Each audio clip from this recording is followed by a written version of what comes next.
केल्याप्रकरणी नृत्य शिक्षकास सर्वोच्च न्यायालयातून जामीन मंजूर करण्यात आल्याची माहिती ॲडव्होकेट रितेश थोबडे यांनी दिली। पंढरपूर येथील अल्पवयीन पीडितेवर दुष्कर्म केल्याप्रकरणी नृत्य शिक्षक विशाल दिगंबर पाटोळे राहणार पंढरपूर यास कोल्हापूर उच्च न्यायालयाचे न्यायमूर्ती शिवकुमार दिघे यांनी जामीन मंजूर केला। यात हकीकत अशी, पीडिता ज्या गल्लीत राहत होती तिथे डान्स शिकवणारा डान्स टीचर विशाल पाटोळे हा पीडितेस डान्स क्लाससाठी बोलवत असे। ते दोघे इंस्टाग्रामवर चॅटिंग करत असत। एप्रिल 2023 मध्ये वाढदिवसासाठी त्याने पीडितेस घाटावर बोलवले। त्यावेळी त्याने लग्न करतो म्हणून दुष्कर्म केले। त्यानंतर देखील 2 ते 4 वेळा दुष्कर्म केले।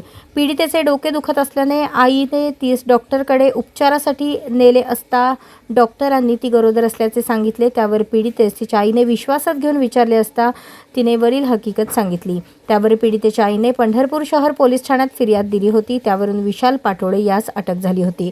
आपणास जामीन मिळावा म्हणून विशाल याने जिल्हा व सत्र न्यायालयात पंढरपूर येथे जामीन अर्ज दाखल केला होता। तो अर्ज न्यायालयाने फेटाळला होता।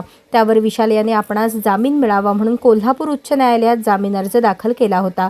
अर्जाच्या सुनावणी वेळेस ॲडव्होकेट रितेश थोबडे यांनी आपल्या युक्तिवादात घटनेची फिर्याद उशिराने आहे तसेच गुन्ह्याचा तपास हा पूर्णत्वास आला असल्याचे मुद्दे मांडले।